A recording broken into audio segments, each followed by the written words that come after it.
Assalamualaikum warahmatullahi wabarakatuh. Kepada yang terhormat, Ibu Harniati dan Ibu Wahyu Trisnasari selaku dosen mata kuliah Perencanaan Agribisnis. Saya Ayu Komalasari dari tingkat 4A Program Studi Penyuluhan Pertanian Berkelanjutan. Mohon izin untuk mempresentasikan bisnis plan saya dengan produk sampo organik.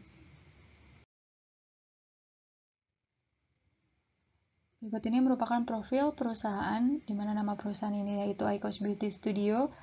Aiko itu merupakan nama panggilan saya. Kemudian saya jadikan nama perusahaan yaitu Icos Beauty Studio. Jenis usaha ini merupakan usaha perseorangan di mana lokasinya yaitu di Jalan MH Tamrin, Jakarta Pusat. Yang insya Allah akan berdiri pada tahun 2022. Bentuk usaha ini merupakan CV atau persekutuan komanditer. CV Icos Beauty Store merupakan perusahaan yang bergerak di bidang produksi pada produk sampo organik, di mana 100% seluruh bahan-bahan bakunya adalah organik.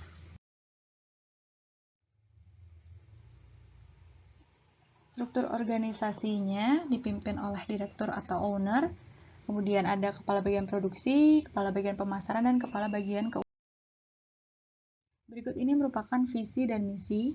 Dapat dilihat bahwa usaha saya ini memiliki visi menjadi perusahaan agribisnis yang memiliki produk unggul, berkualitas, dan berdaya saing berdasarkan prinsip, integritas, dan komitmen.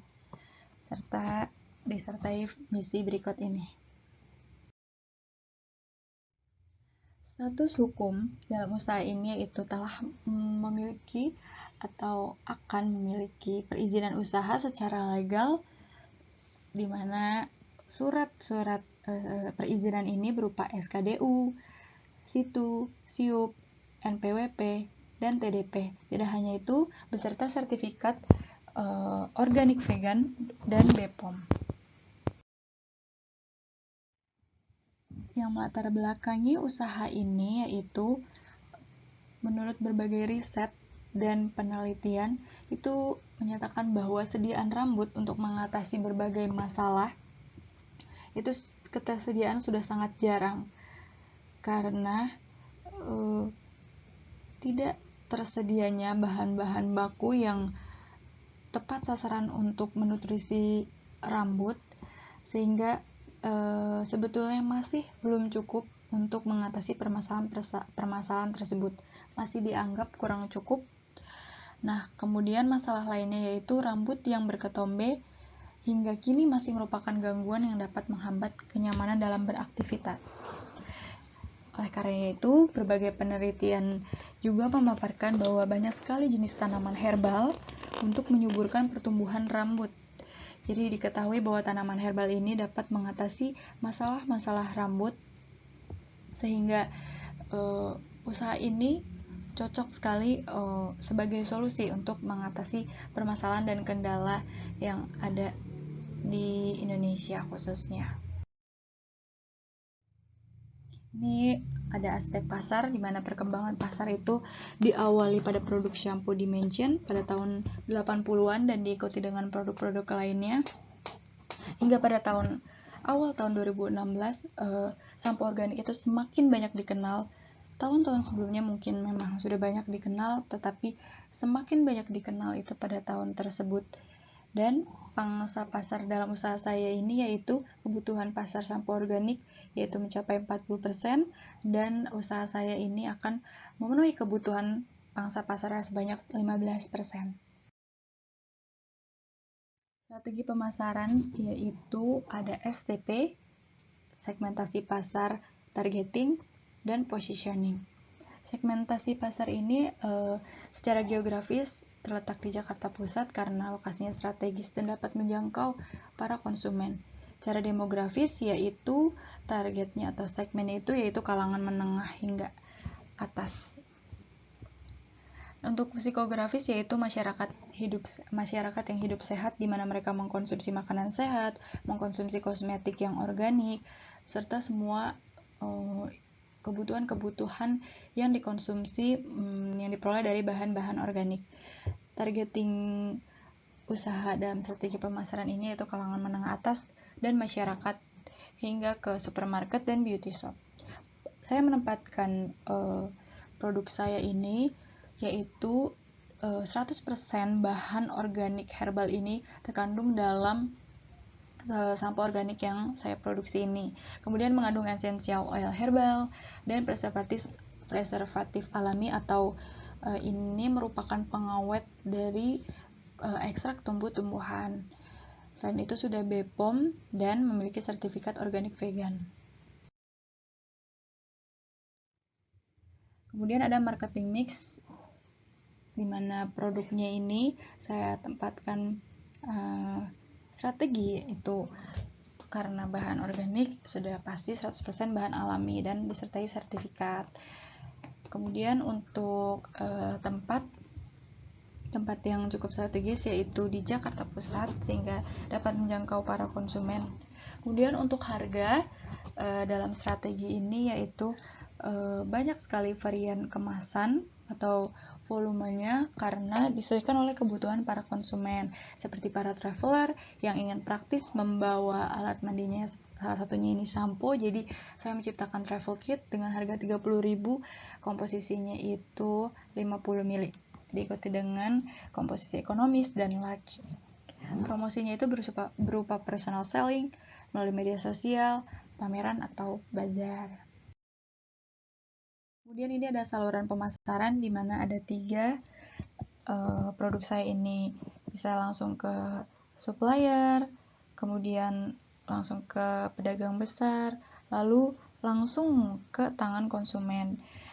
Di mana supplier ini akan memasarkan produk saya ke supermarket dan beauty shop, kemudian langsung ke konsumen. Sedangkan pedagang besar akan memasarkannya kepada pedagang kecil dan langsung ke konsumen. Dan usaha saya ini membuka toko offline sehingga bisa langsung ke tangan konsumen. Untuk aspek yuridis, produknya seperti diketahui bahwa sampo organik, nah variannya ini ada berbagai macam varian seperti yang dilihat. Berbagai konsumen itu memiliki permasalahan rambut yang berbeda sehingga diharapkan dapat memilih varian yang tepat untuk menutrisi kebutuhan rambutnya. Untuk badan hukum, yaitu perusahaan bentuk CV dan kegiatan usahanya itu terangkai dari kegiatan produksi, ada kegiatan pemasaran, lalu pengelolaan keuangan, serta tentunya harus ada peningkatan usaha agar usaha ini tetap berkembang. Segi aspek teknis, dari keadaan lokasi usaha, Jalan MH Tamrin ini di Jakarta Pusat merupakan lokasi yang strategis untuk menjangkau konsumen, serta wilayah tersebut memiliki SDM yang tinggi akan produktivitas atau produksi terhadap produk-produk kosmetik, salah satunya shampoo. Kemudian proses produksinya di sini itu ada desain lokasi produksi di mana tata letak lokasi untuk memproduksi produk organik ini, yaitu sampo organik. Kemudian ada persiapan bahan baku, di mana persiapan bahan baku ini harus tersedia agar memperlancar jalannya proses produksi. Kemudian ada proses pembuatan samponya, kemudian diikuti dengan setelah itu kegiatan pemasaran. Melalui aspek pengelolaan, pola pengelolaan usaha terbagi menjadi tugas-tugas yang harus dilaksanakan oleh para tenaga kerja, termasuk juga pemimpin atau owner, dan mereka ini terbagi untuk melaksanakan tugasnya masing-masing.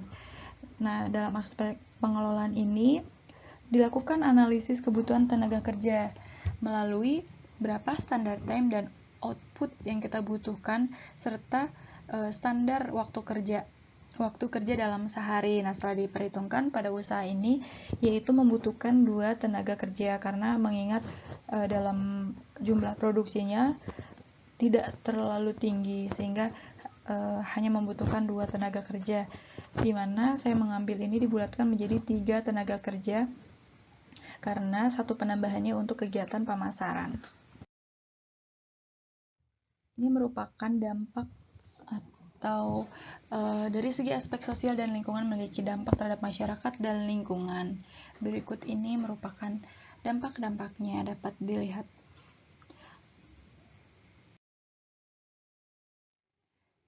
Dalam menjalankan usaha ini tentunya sudah dilaksanakan atau sudah diidentifikasi mengenai analisis SWOT. Berikut ini merupakan strengths atau kekuatan dalam produk ini, yaitu 100% bahan organik, beragam varian wangi, mengandung ekstrak green tea, mengandung essential oil, serta fungsi-fungsi yang dapat menutrisi rambut. Nah, kemudian kelemahannya memang produk ini merupakan merek yang terbaru sehingga perlu promosi dalam pengenalan merek terbaru ini, sehingga strateginya harus tepat karena banyak sekali pesaingnya.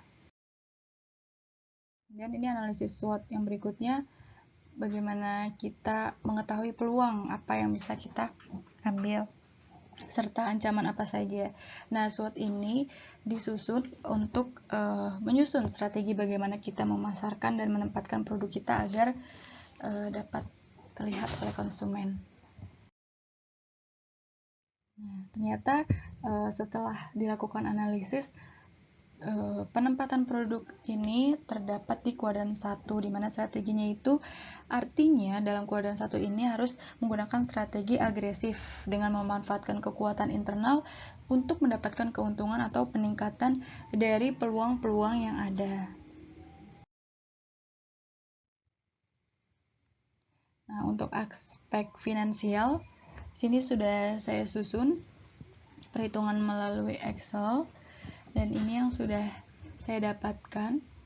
Aspek finansial ini melalui kebutuhan biaya investasi. Biaya investasinya itu adalah sebesar 104.860.000.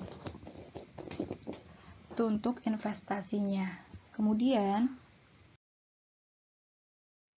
kebutuhan modal kerja dalam usaha ini yaitu sebesar 163.372.800. Ini merupakan kebutuhan modal kerja dalam 1 bulan.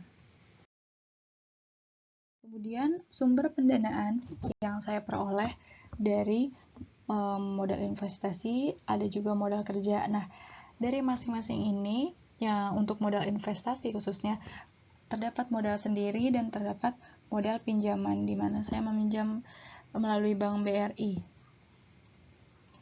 Nah, ternyata diperoleh hasil bahwa presentasi pinjaman itu sebesar 80% dan jumlah total pinjaman sebesar 232.800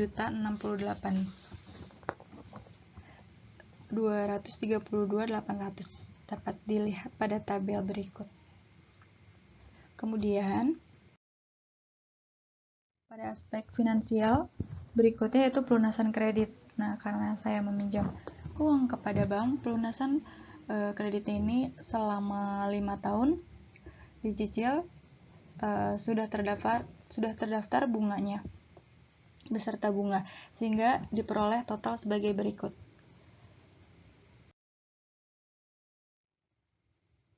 Baik, ini merupakan analisis kelayakan finansial di mana kos total dalam 1 bulan itu berjumlah 164.488.716. Ini merupakan total dari biaya tetap dan biaya variabel.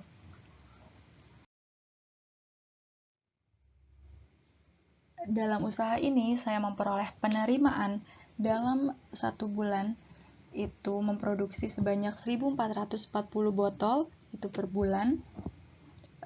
Dalam sehari 60 botol, tetapi dalam seminggu itu hanya terdapat 6 hari kerja. Nah, untuk harga jual sampo organik ini itu sebesar 130.000 untuk ukuran yang 250 ml. Sehingga penerimaan yang saya peroleh sebesar 187.200.000 rupiah. Nah, jika dalam tahun dapat dilihat sebagai berikut.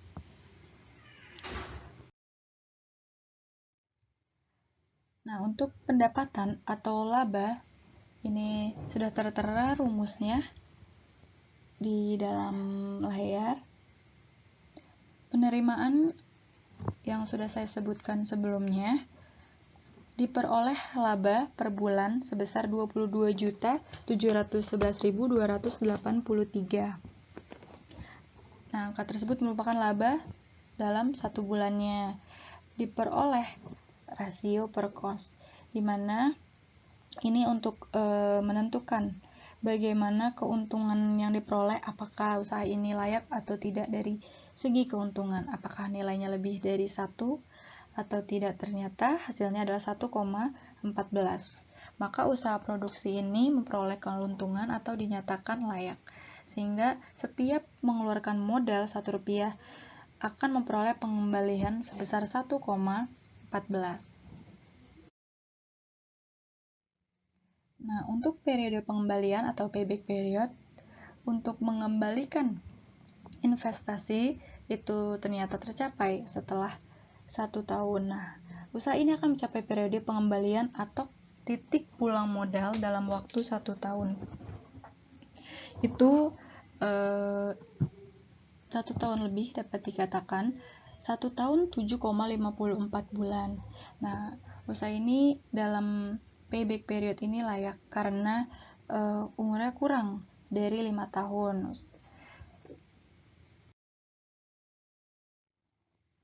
Untuk BEP atau break even point, di mana kita perhitungan ini untuk mengetahui titik impas di harga berapa dalam produk ini.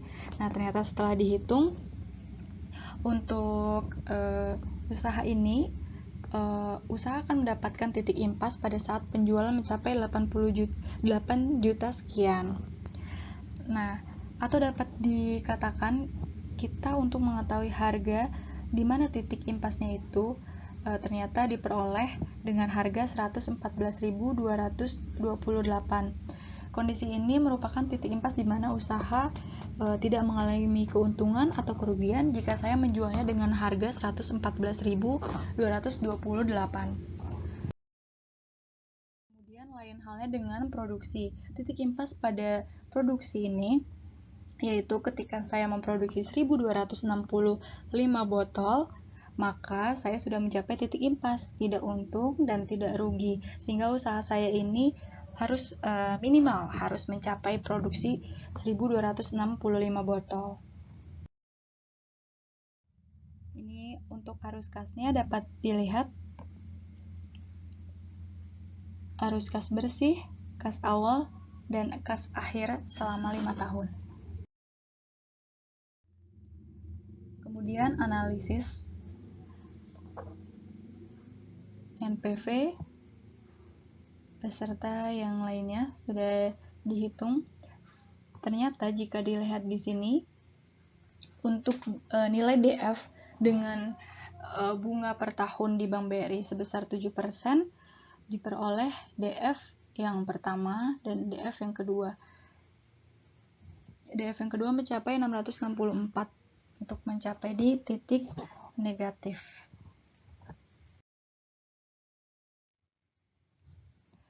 Ini merupakan kesimpulan dari hasil perhitungan IRR dan NPF ini. Dari kelayakan usaha yang telah saya hitung, ternyata nilai gross dan net benefit per cost ini ternyata lebih dari 7%, yaitu tertera pada tabel berikut, sehingga usaha ini dapat dikatakan layak karena hasil presentasi keuntungannya itu lebih besar dari bunga bank yang sebesar 7%. Kemudian untuk IRR ini presentasinya juga lebih besar melalui suku bunga bank, sehingga usaha ini layak. Perhitungan IRR dengan NPF ini hasilnya tidak jauh berbeda karena mereka memiliki perhitungan tersebut memiliki keterkaitan yang tidak jauh berbeda, sehingga dalam analisis ini sangat jelas terlihat bahwa usaha dalam memproduksi sampah organik ini layak untuk dijalankan karena hasil presentasi keuntungan ini lebih besar dari bunga bank, yaitu sebesar lebih dari 7%. Angkanya itu 5,18 untuk gross dan untuk netnya itu 28,71. Nah, angka-angka ini menunjukkan memang usaha ini layak untuk dijalankan karena lebih besar, melebihi besarnya presentasi bunga yang ada. Baik, sekian presentasi dari saya.